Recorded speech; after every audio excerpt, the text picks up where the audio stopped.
اللهم صل على محمد وآل محمد. أعوذ بالله من الشيطان الرجيم. بسم الله الرحمن الرحيم.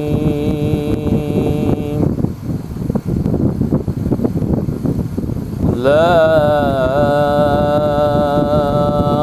أقسم بهذا البلد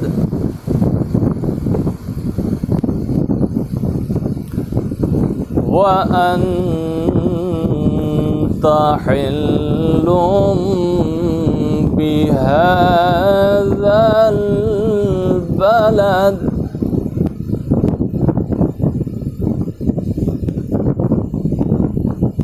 ووالد وما ولد.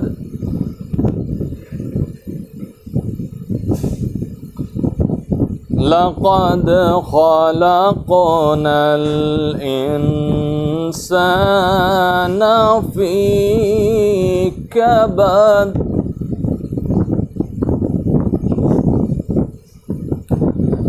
لا أقسم بهذا البلد وأنت حل بهذا البلد ووالد وما ولد. لقد خلقنا الإنسان في كبد.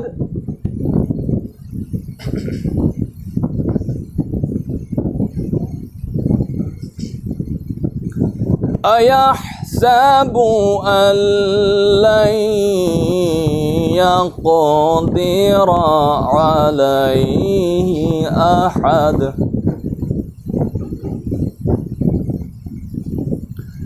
يقول أهلكت مالا لبدا.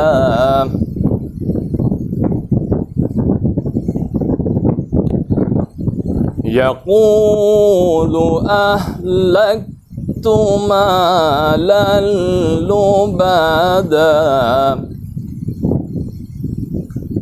أيحسب أن لم يره أحد.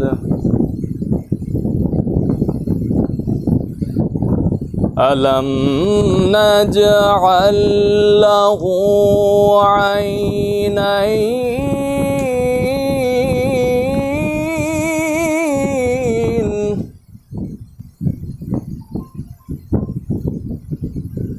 ولسانا وشفتين. ألم نجعل له عينين ولسانا وشفتين وهديناه النجدين. فلاقتحم العقبة وما أدراك ما العقبة. وما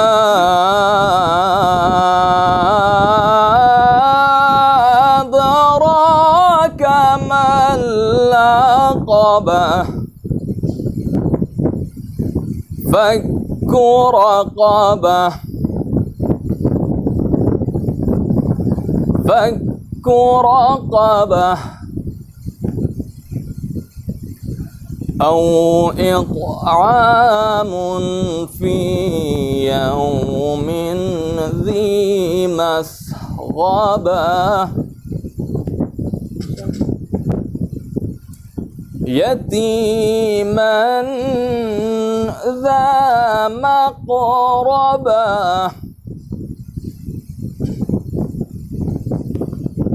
أو مسكينا ذا متربة ثم كان من الذين آمنوا وتواصوا بالصبر وتواصوا بالمرحمة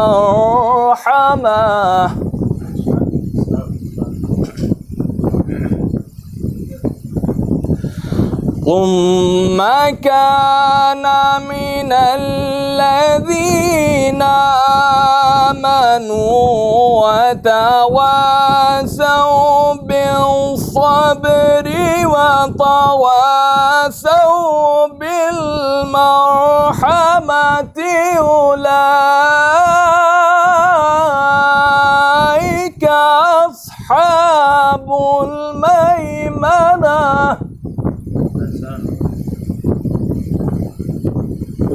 والذين كفروا بآياتنا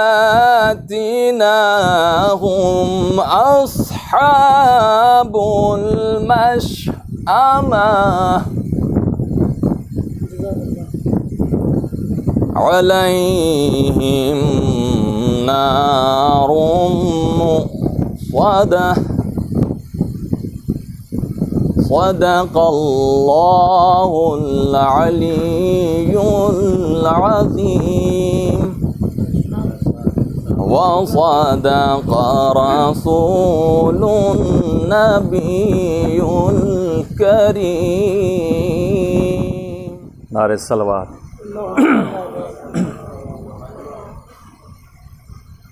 ایک مطلع اور چند اشعار حاضر کرتا ہوں، اس کے بعد کچھ متفرق اشعار ہیں اس میں. حاضر کرتا ہوں مطلع کہ جنہیں امام رضا کی رضا نہیں ملتی، جنہیں امام رضا کی رضا نہیں ملتی، جنہیں امام رضا کی رضا نہیں ملتی، انہیں بہشت کی ٹھنڈی ہوا نہیں ملتی، انہیں بہشت کی ٹھنڈی ہوا نہیں ملتی. شعر حاضر کرتا ہوں کہ کھلا ہوا ہے شفا خانہ امام رضا،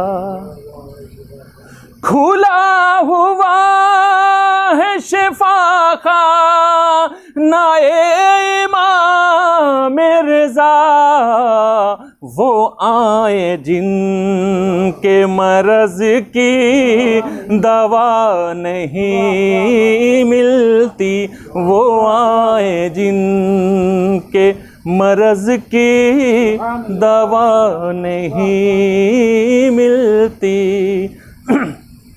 اور رضا کے نام کا تعویذ باندھ لے بھائی،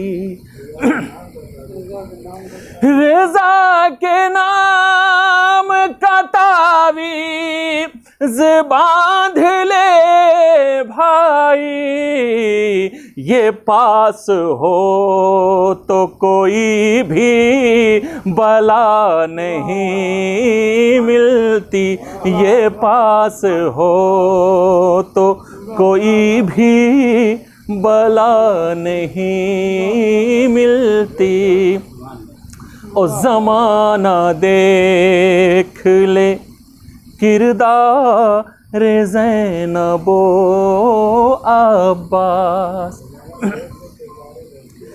زمانہ دیکھ لے کردار زینب و عباس، کہ ڈھونڈنے سے بھی کوئی خطا نہیں ملتی، کہ ڈھونڈنے سے بھی کوئی خطا نہیں ملتی۔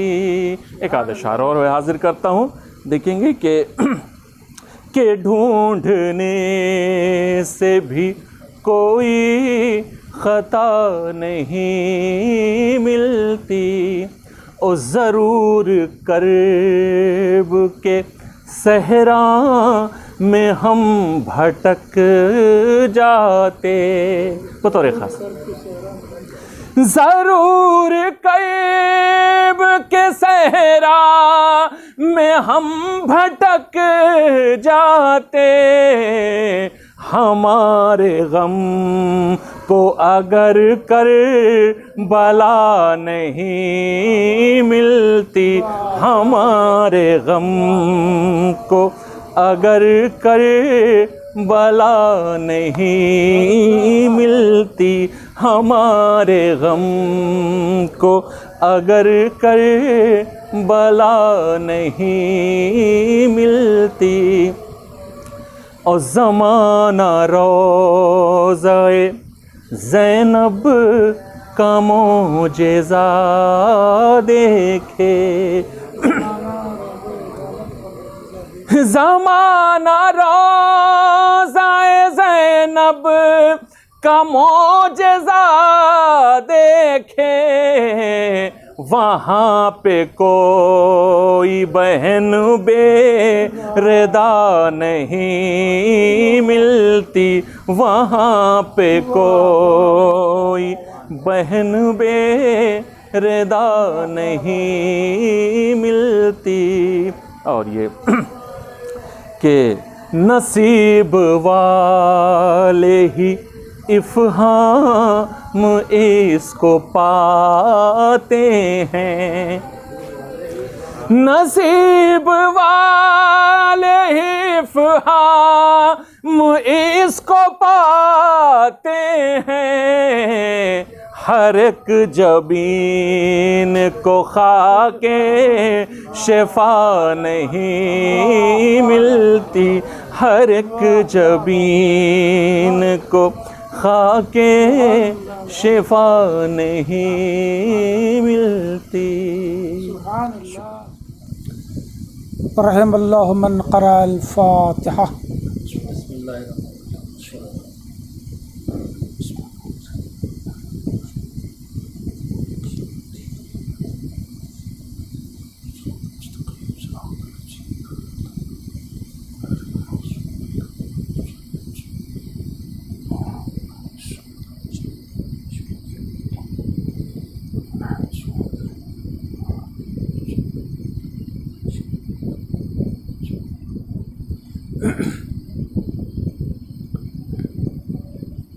لا حول ولا قوة الا باللہ العلی العظیم۔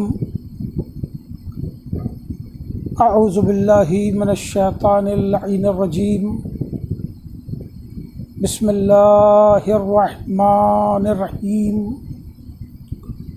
الحمد للہ رب العالمین، والصلاة والسلام علی سید الانبیاء والمرسلین، المخاطب بطہ و یاسین، سیدنا و نبینا و شفیع ذنوبنا و حبیب قلوبنا و طبیب نفوسنا مولانا ابی القاسم محمد اللہم صلی علی محمد و آلہ الطیبین الطاہرین المعصومین المنتجبین الغر المیامین، ولعنۃ اللہ علی اعدائہم وقتلتہم وغاصبی حقوقہم اجمعین من لیلتنا ہذہ الی قیام یوم الدین اما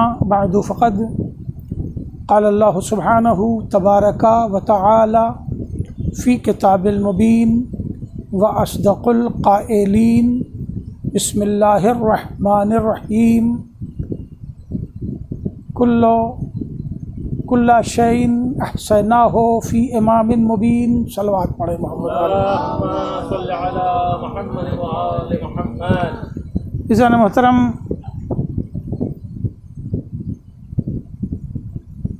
اس سلسلہ مجالس کی جو بعنوان غریب طوس کا ماتم منعقد کی گئی ہے، آج اس کی آخری مجلس ہے، دوسری مجلس ہے،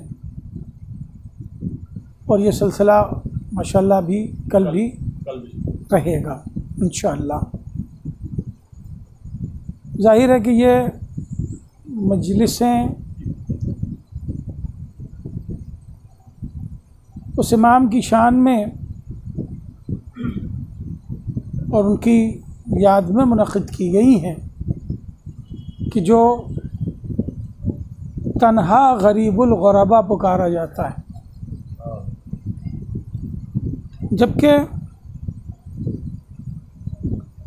زیادہ تر ائمہ غریب الوطن ہیں، لیکن 14 معصومین میں ایک ہی یہ امام ہے کہ جو غریب الغربا پکارا جاتا ہے. شاید اسی بنیاد پر ان سلسلہ مجالس کا عنوان غریب طوس کا ماتم رکھا گیا. لیکن خدا کی قسم، جسے غریب الغربا پکارا جا رہا ہے اس کی عنایتیں سب سے زیادہ کائنات میں نظر آ رہی ہیں.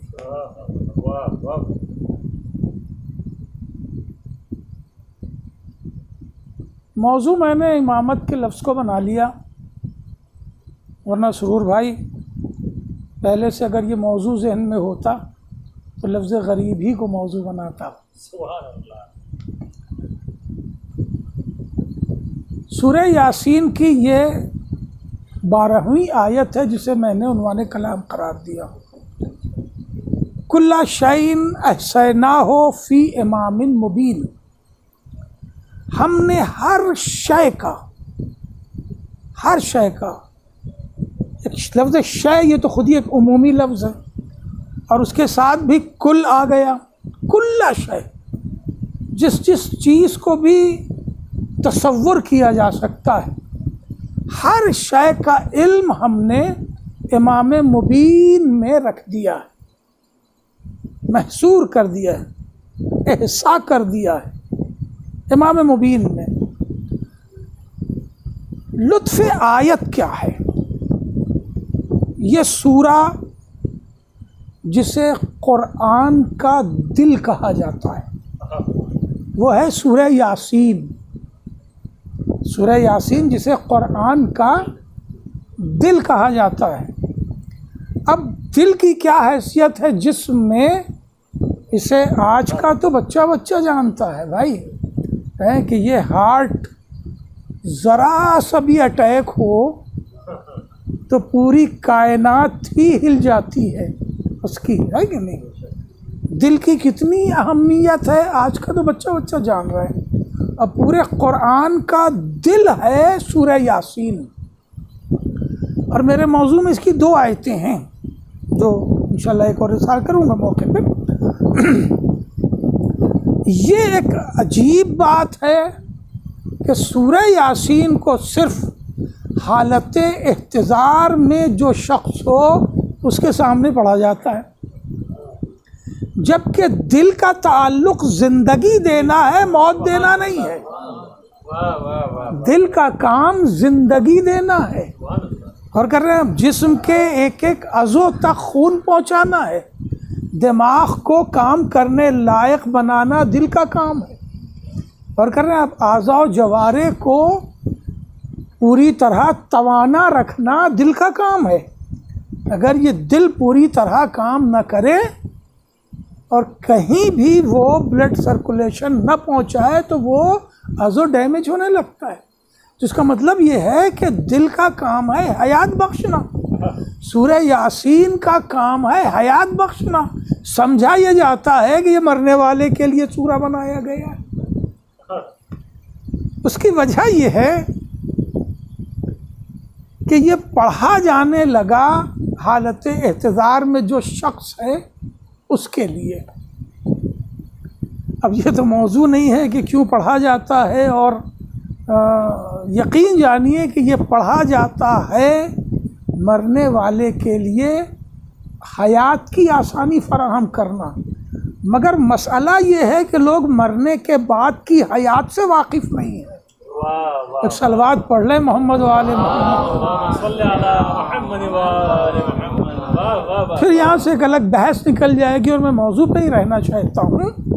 تو یہ سورہ یاسین جو دل ہے قرآن کا، اور یہ شروع جو ہوتا ہے اس شخصیت اور اس ذات کے لقب سے کہ جو قلب انبیاء ہے. یاسین لقب ہے مصطفیٰ کا. اور اگر میں یہ کہوں، شاید یہ میرے لیے لفظ میں جو میں لفظ دے رہا ہوں افہام صاحب، یہ ادب کے لیے نیا لفظ ہے کہ ذات مصطفیٰ قلب انبیاء کا نام ہے. تمام انبیاء زندہ ہیں مصطفیٰ کی وجہ سے. تمام انبیاء کی تخلیق ہے مصطفیٰ کی وجہ سے. یہ ترکیب شاید آپ کے لیے نئی ہو کہ ذات مصطفیٰ قلب انبیاء کا نام ہے. اور یہ سورہ جس لقب سے شروع ہوتا ہے وہ لقب ہے یاسین.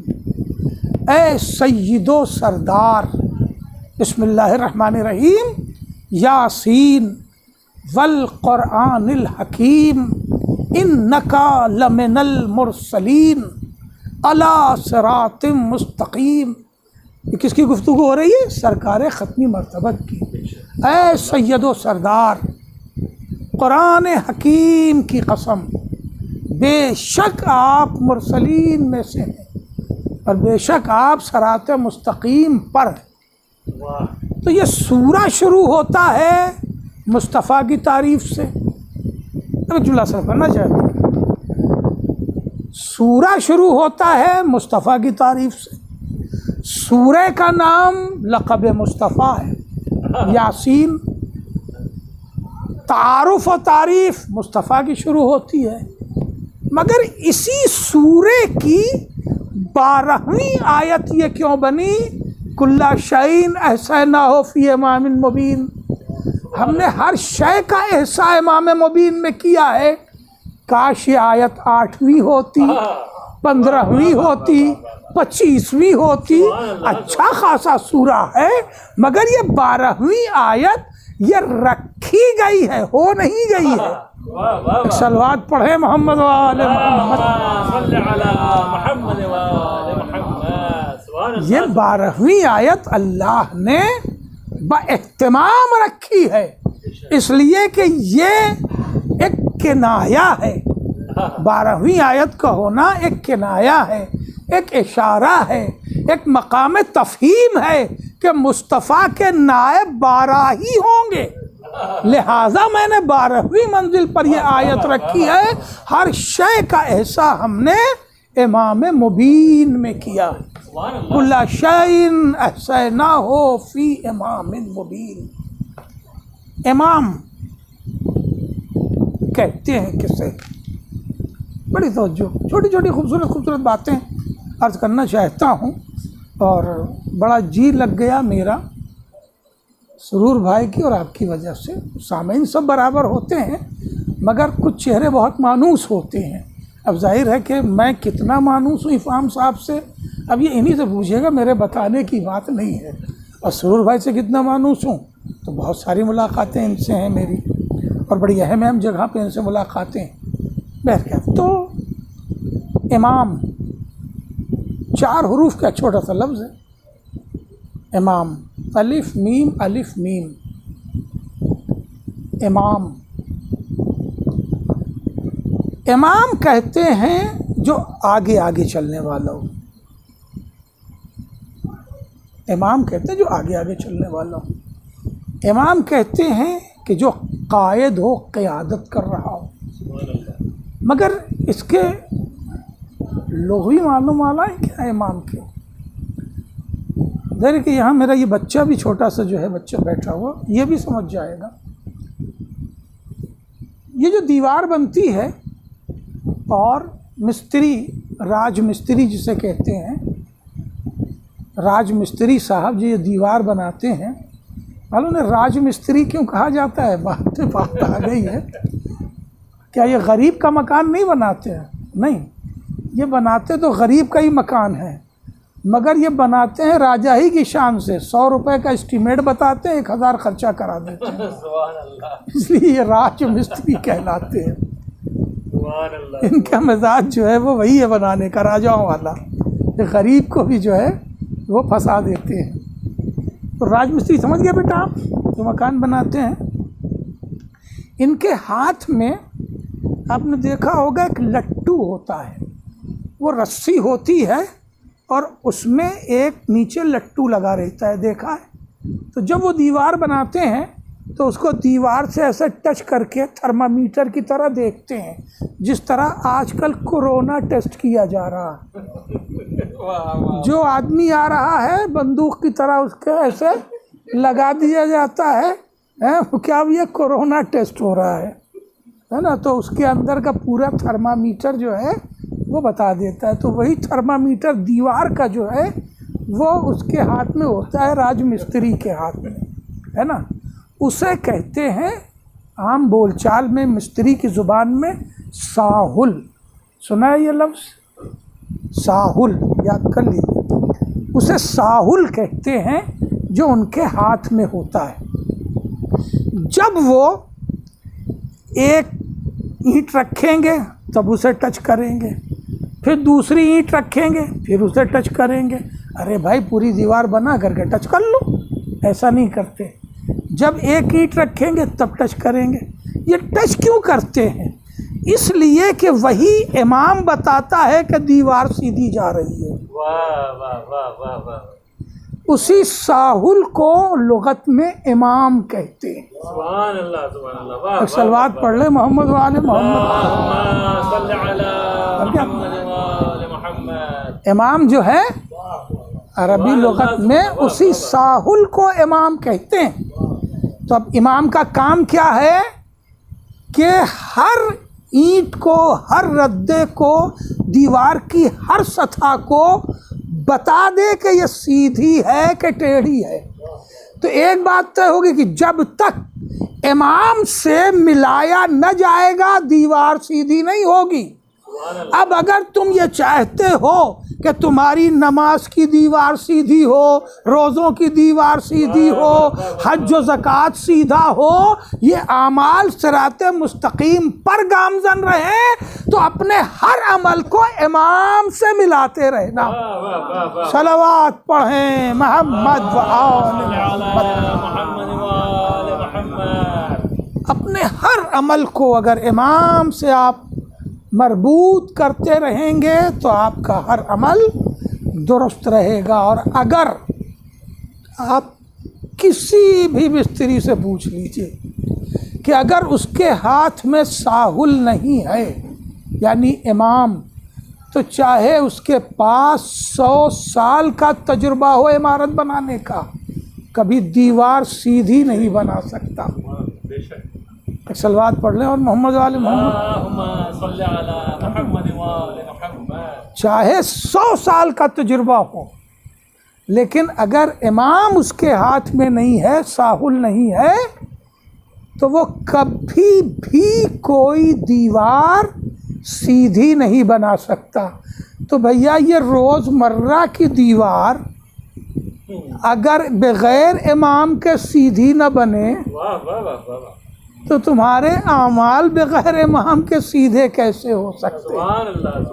اسی لیے قدرت نے ہمیں امام عطا کیا ہے، اور ارشاد ہوا کل شیء احصیناہ فی امام مبین۔ قرآن سے پوچھیے. تو قرآن نے ان کو بھی امام کہا ہے جو جہنم کی طرف لے جا رہے ہیں. سبحان اللہ سبحان اللہ. واہ واہ واہ واہ واہ. ان کو بھی امام ہی کہا ہے کہ جو جہنم کی طرف لے جا رہے ہیں. ساحل کا بھی ایک بیلنس ہوتا ہے. ایسا نہیں کہ آپ ہر لٹو سے ساحل بنا لیں گے. اس کا بھی ایک بیلنس ہوتا ہے. اس میں جو ایک لکڑی لگی ہوتی ہے جس چھید سے وہ رسی گئی ہوتی ہے وہ بھی نشان اپنے ایک میتھمیٹیکل بیلنس پر ہوتی ہے نا. یہ نہیں کہ لکڑی کا نشان کہیں پر ہو, لکڑی چھوٹی ہو بڑی ہو, ایسا نہیں ہوتا. اب بچے بھی کہہ رہے ہوں گے کہ یہ مجلس پڑھ رہے ہیں کہ یہ کیا پڑھانے لگے.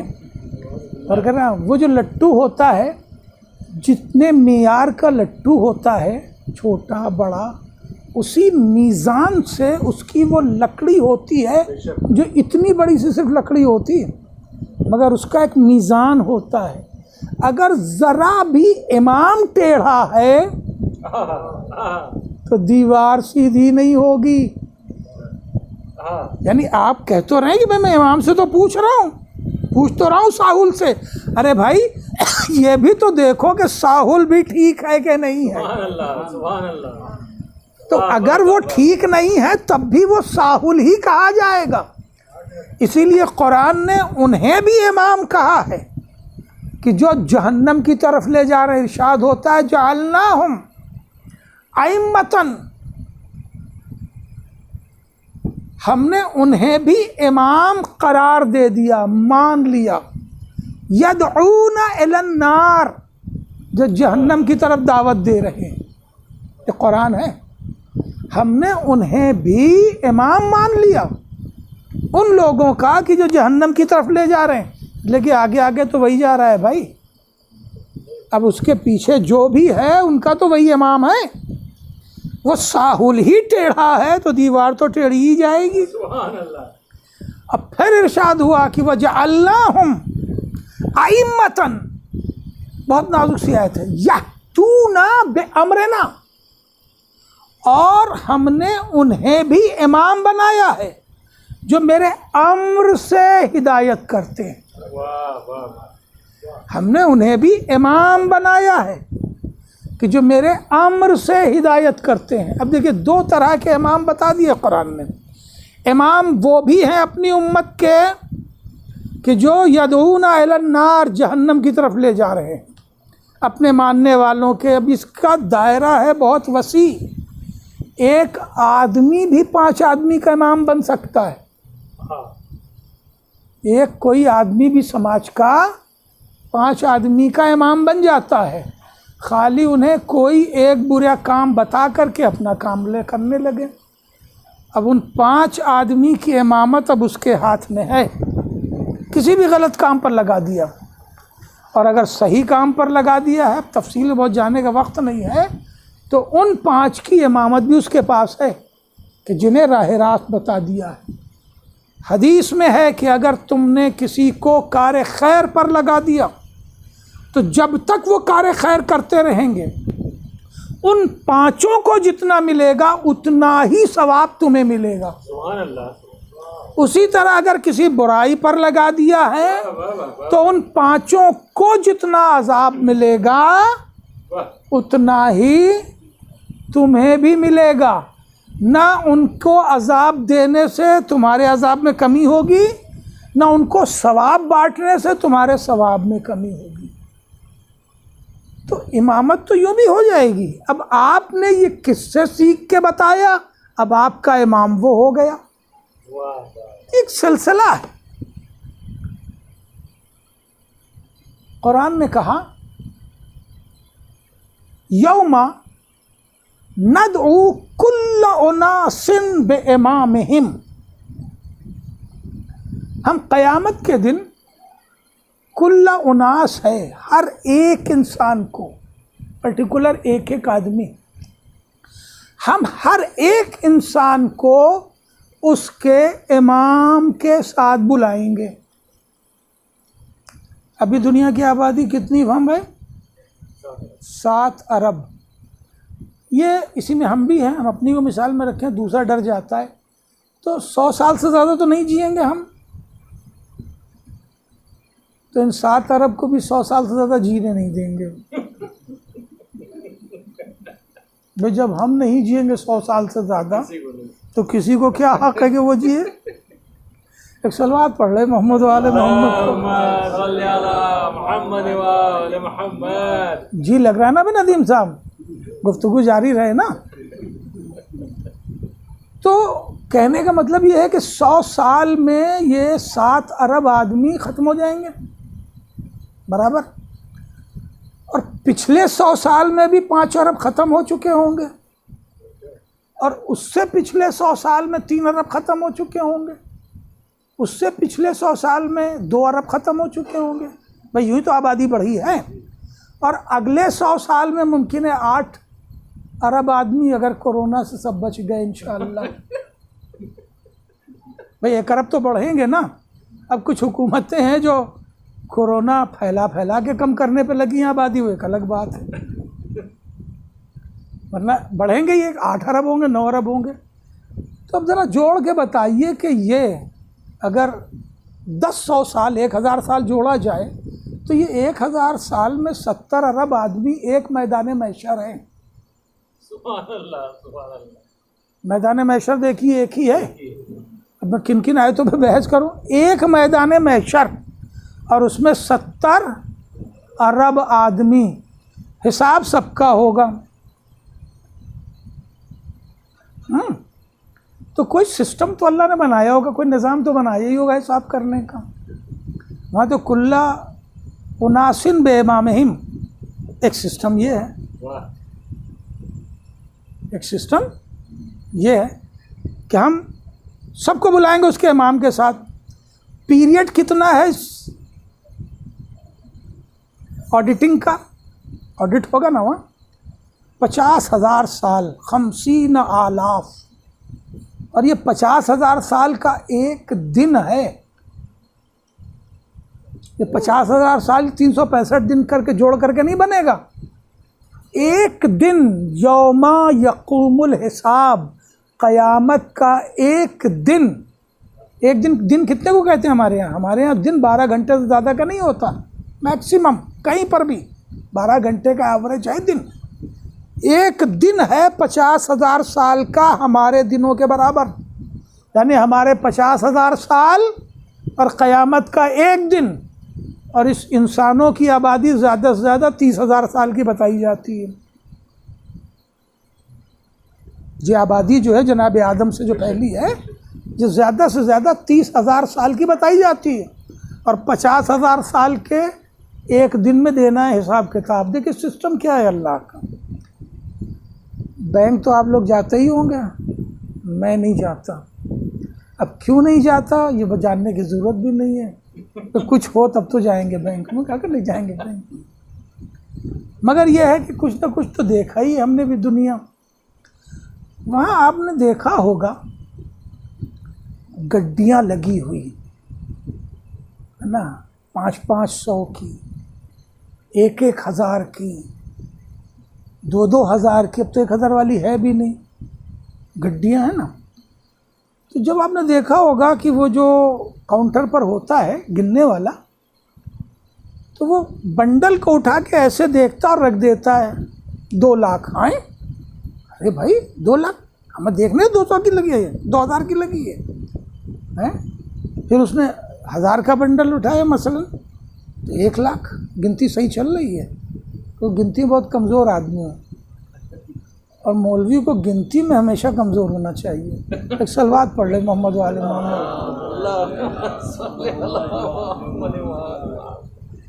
تو 500 کی اٹھائی گڈی, تو وہ اوپر ہی دیکھ رہا ہے, اندر نہیں دیکھ رہا ہے. بھئی اندر دیکھو نا, عجیب آدمی ہو. ہم نے ایک اٹھائی, سب کی ناپ ایک ہے, سب کا کلر ایک ہے, وہ اوپر سے ہی معلوم ہو جاتا ہے. تو ایک گڈی کو دیکھ لیا تو 100 کا ٹیسٹ ہو گیا، واہ واہ واہ واہ واہ، ایک کو دیکھ لیا تو 100 کا ٹیسٹ ہو گیا، ہو گیا۔ یہ جو آگے ہے نوٹ وہی امام ہے، سبحان اللہ، بات پہنچ رہی ہے؟ واہ، یہ جو آگے ایک نوٹ ہے وہی 100 نوٹوں کی امام ہے۔ یوم ندعو کل اناس بامامہم، ہم قیامت کے دن ہر شخص کو اس کے امام کے ساتھ بلائیں گے، امام ٹیسٹ کر لیا جائے گا، امت ٹیسٹ ہو جائے گی۔ سبحان اللہ، واہ واہ، ایک صلوات پڑھے محمد و آل محمد۔ صلی علی محمد و آل محمد، واہ واہ واہ واہ واہ، سبحان اللہ، جیتے رہو، خوش رہو، پانی نہیں پیتا۔ ایک صلوات اور پڑھ لے محمد و آل محمد پر۔ صلی علی محمد و آل محمد۔ تو میں گزارش کر رہا تھا کہ قیامت کے دن امام ٹیسٹ کیا جائے گا۔ سمجھا کہ اتنی 70 ارب کی آبادی کتنی آسانی سے چیک ہو جائے گی؟ اب جس کا امام ہی ٹیڑھا ہو تو اس کے اعمال سیدھے نہیں ہو سکتے، اسی طرح جس کا ساحل غلط ہے اس کی دیوار کبھی صحیح نہیں ہو سکتی۔ تو امام ہی پہلے ٹیسٹ کر لیا جائے گا۔ اب سوال یہ پیدا ہوتا ہے کہ امام کو ٹیسٹ کیسے کیا جائے؟ ہم آپ تھوڑا علم رکھنے والے لوگ کیسے ٹیسٹ کریں؟ تو قرآن نے ہم کو ایک طریقہ دیا۔ قرآن نے کہا کہ وَجَعَلْنَاهُمْ أَئِمَّةً يَهْدُونَ بِأَمْرِنَا، دیکھو جو ہمارے بنائے ہوئے امام ہیں وہ میرے امر سے ہدایت کرتے ہیں۔ ایک قانون ملا نا۔ تو اب جسے بھی امام مانو یہ دیکھو کہ یہ صاحب الامر ہے کہ نہیں۔ بڑا قیمتی جملہ صرف کر دیا میں نے۔ واہ واہ واہ، اللہ نے کہا نا کہ ہم نے اسے اپنے امر کا اختیار دیا ہے، یہدونا بامرنا، یہ ہدایت کرتا ہے ہمارے امر کے ساتھ، بے امرنا ہمارے امر کے ساتھ، اس کے پاس ہمارا امر ہے، اس امر کے ذریعہ، اس امر کے وسیلے سے۔ اس میں ابھی امر واضح نہیں ہے اس لیے آپ کو اتنا لطف نہیں آئے گا۔ ہمارے امر کے وسیلے سے یہ ہدایت کرتا ہے۔ غور کریں آپ، عموماً امر بولا جاتا ہے حکم کے معنی میں، ہمارے حکم سے، تو بے شک اللہ کے حکم سے ہی وہ امام ہدایت کر رہا ہے۔ تب یہ معلوم کیسے ہو کہ اللہ نے اسے حکم دیا ہے کہ نہیں دیا ہے؟ یہی معاملہ رک جائے گا۔ بھائی وہ کہہ رہا ہے کہ ہم اللہ کے حکم سے کر رہے ہیں، پتہ ہمیں کیسے چلے؟ کیونکہ رسول اللہ کے پاس بھی جبریل کو آتے کسی نے نہیں دیکھا ہے۔ 6500 آیتیں آ گئیں مگر رسول کے پاس جبریل کو آتے ہوئے کسی صحابی نے نہیں دیکھا۔ یہ تو معجزہ ہے لسان صداقت مصطفیٰ کا کہ جسے آیت کہہ دیا آیت ہو گئی، جسے حدیث کہہ دیا حدیث ہو گئی۔ ایک صلوات پڑھے محمد و آل محمد، ہے کہ نہیں؟ تو کسی نے جبریل کو نہیں دیکھا، اور جس نے جبریل کو دیکھا ہے اسے دنیا مان نہیں رہی ہے۔ اگر دنیا مان لے تو اسے قرآن بھی مل جائے گا، اہل بیت بھی مل جائیں گے۔ اس لیے یہ دعویٰ تو میرے مولا نے کہا ہے کہ جبریل جتنی بار آئے رسول کے پاس مجھ سے مل کے گئے۔ اب آپ پوچھیں گے بھائی یہ کیا بات ہوئی، آ رہے ہیں رسول کے پاس، علی سے کیوں مل رہے ہیں؟ تو میرا ایک ہی سوال ہوگا، قرآن علم ہے کہ نہیں ہے؟ قرآن علم ہے کہ نہیں ہے؟ اور جب قرآن علم ہے تو اس شہر علم کا دروازہ علی ہے۔ اور پھر آپ کے لطف کے لیے جملہ صرف عرض کر دوں کہ دروازہ واحد وہ جگہ ہے کہ جہاں گھر میں آنے والے کو 2 بار گزرنا ہوتا ہے، ایک بار آتے ہوئے ایک بار جاتے ہوئے۔ صلوات پڑھے محمد و آل محمد پر۔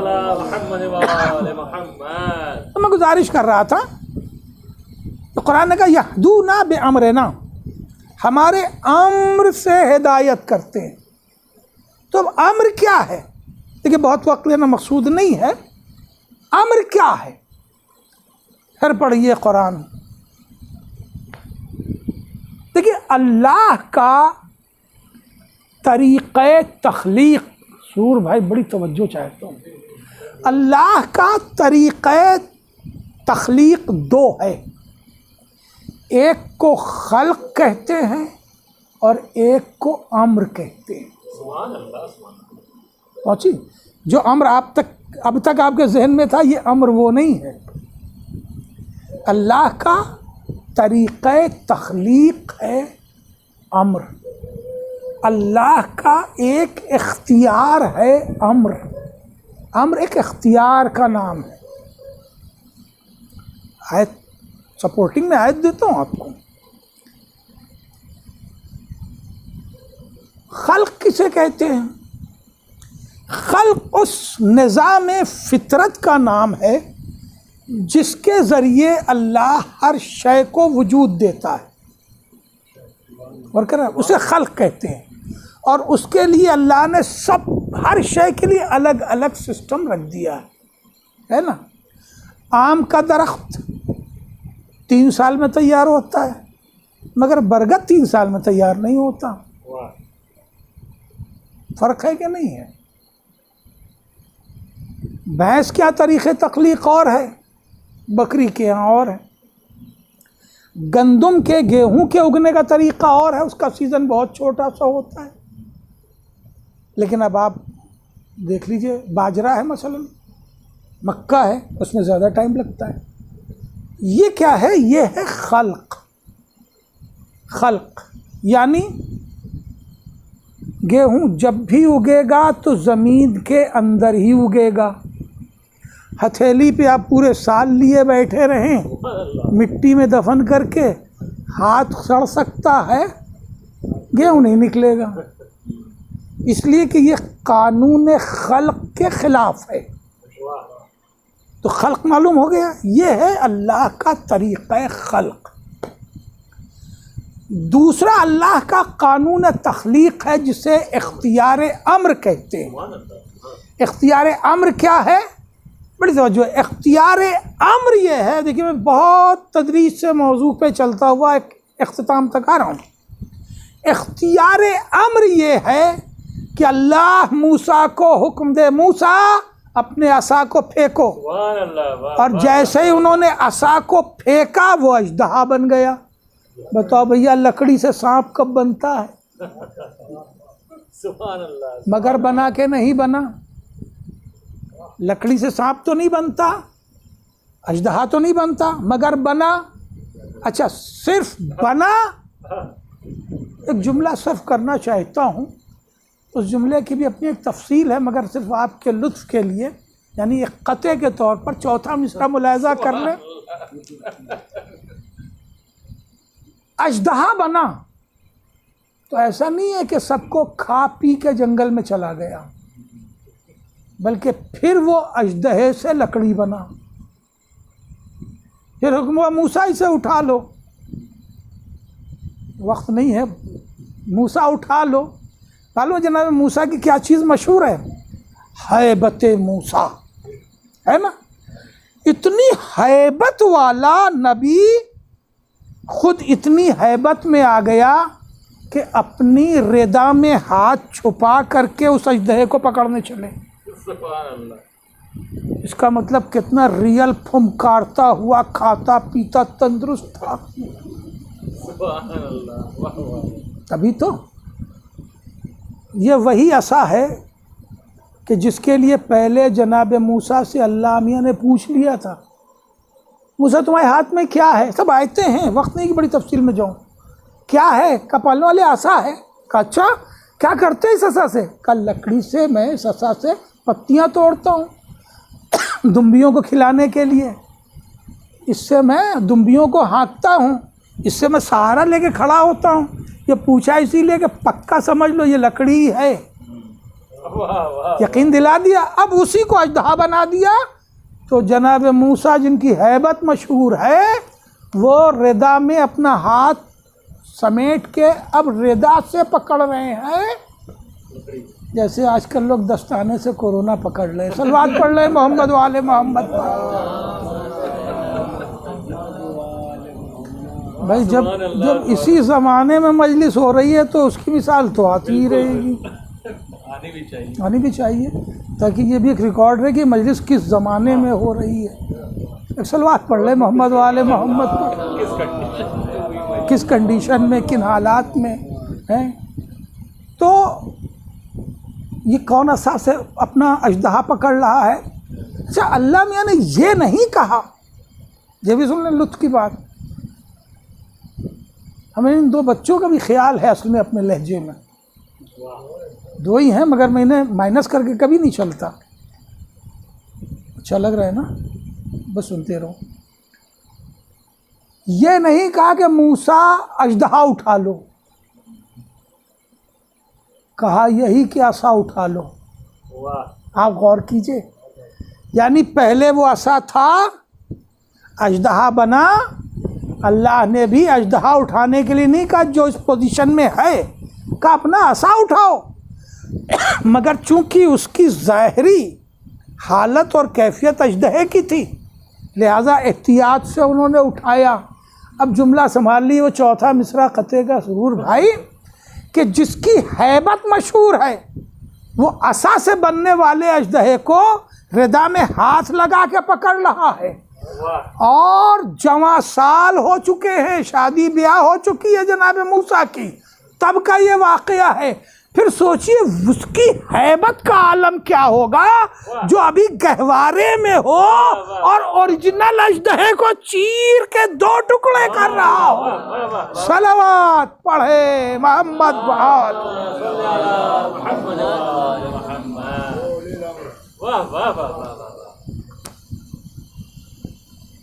تو عزیزو، یہ ہے اللہ کا طریقہ تخلیق امر۔ واضح ہو گیا؟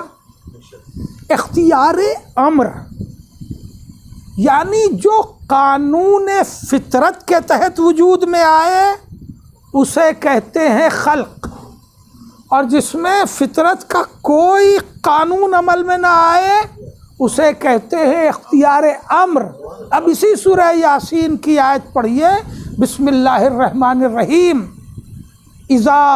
انما امرہ اذا اراد شیئا ان یقول لہ کن فیکون۔ اختتام میں ہے یہ آیت، انما امرہ، انما کی قید کے ساتھ ہے، اب لفظی بحث کرنے کا وقت نہیں ہے، بے شک اللہ کا امر یہ ہے، انما امرہ، بے شک اللہ کا امر یہ ہے، اذا اراد شیئا، کہ جب وہ کسی شے کا ارادہ کرتا ہے، فیقول لہ کن، تو وہ اس کے لیے کہتا ہے ہو جا، فیکون، تو وہ شے ہو جاتی ہے۔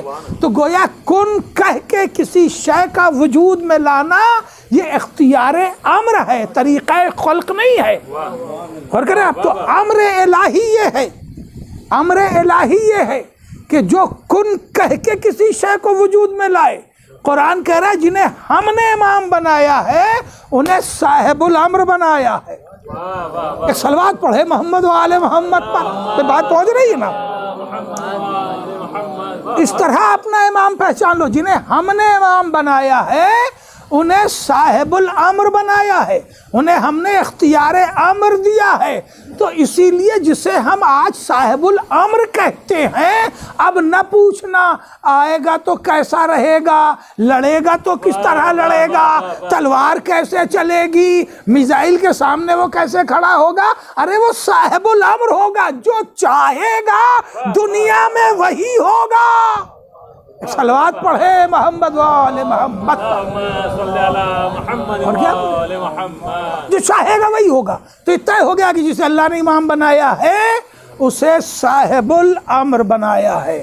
میں جس غریب طوس تک آنے کے لیے اس عنوان امامت سے یہاں تک پہنچا ہوں، امام علیہ السلام کو شرمندہ اور رسوا کرنے کے لیے عباسی بادشاہ نے دسترخوان لگایا، اور دسترخوان لگانے کے بعد سب کو بٹھایا، اور اس کے اوپر اس ساحر کو، اس شعبدہباز کو بھی بٹھایا، جس سے یہ کہا گیا تھا کہ تمہیں امام کا مذاق اڑانا ہے، امام کی توہین کرنا ہے۔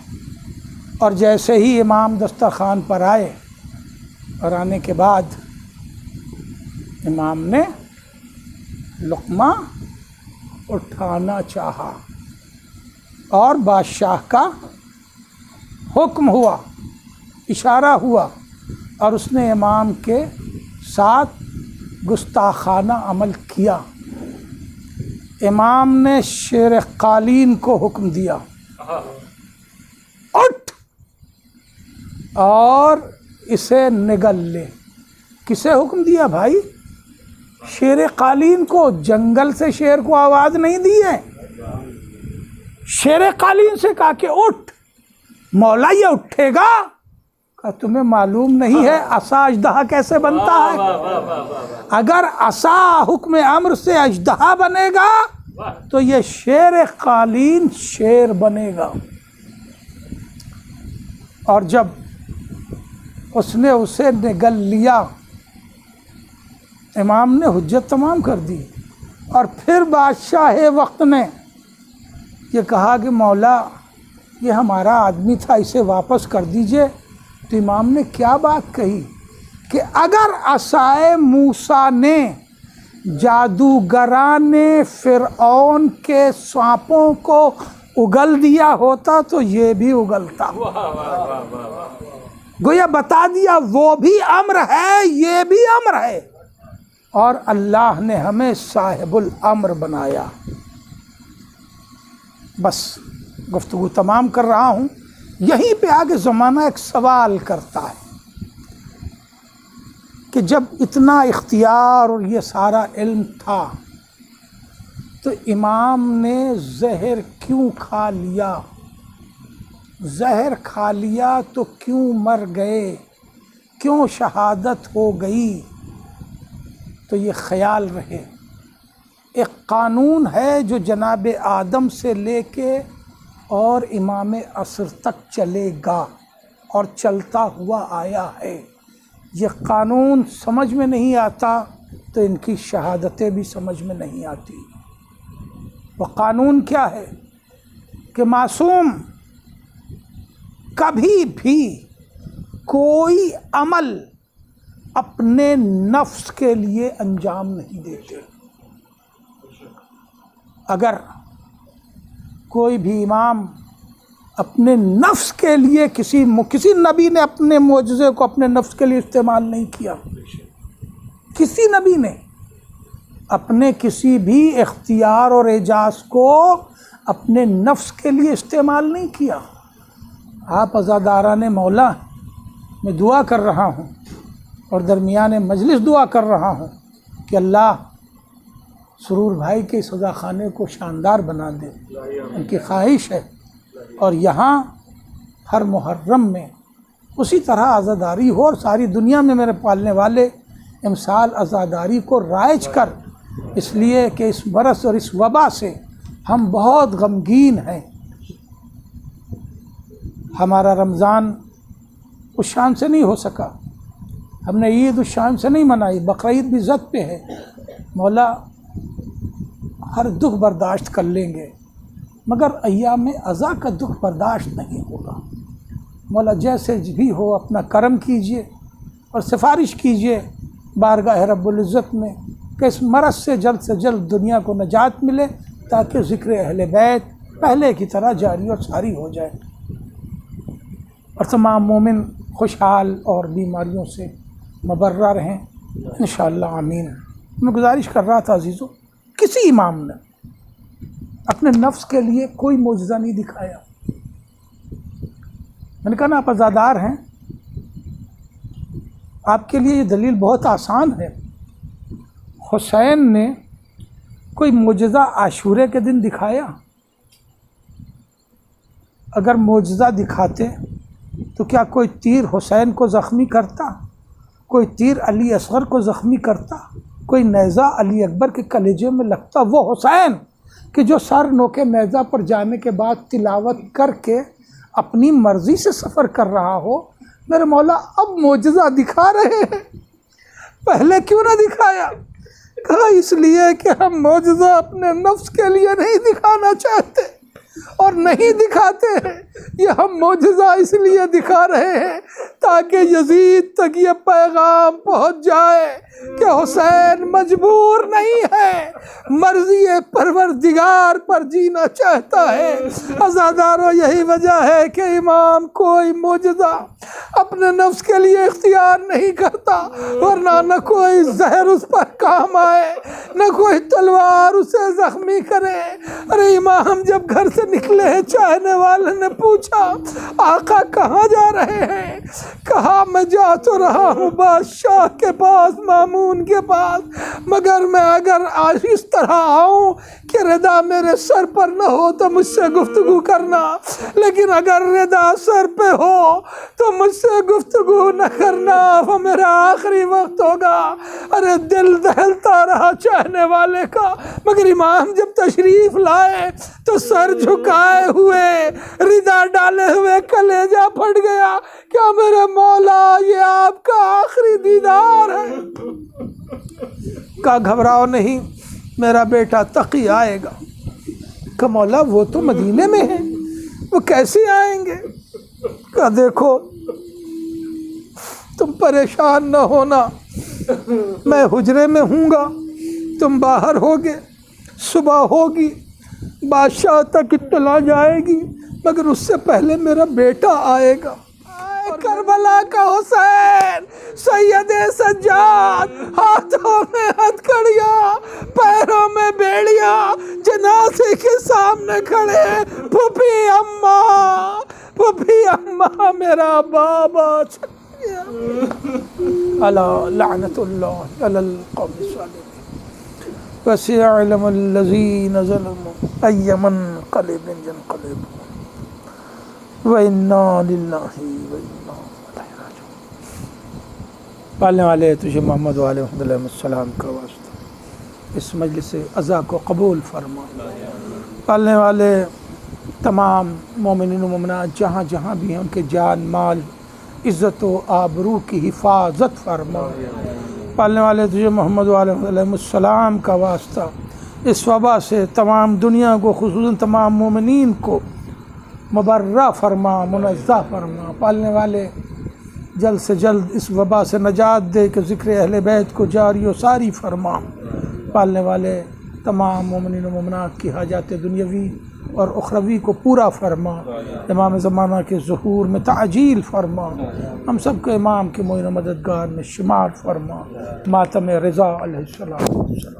اسم تو میبارد از نفس باران، نور رخت دارد جلوه بی پایان، بر دل خسته میدهد اسمت لذت عشقی مدام.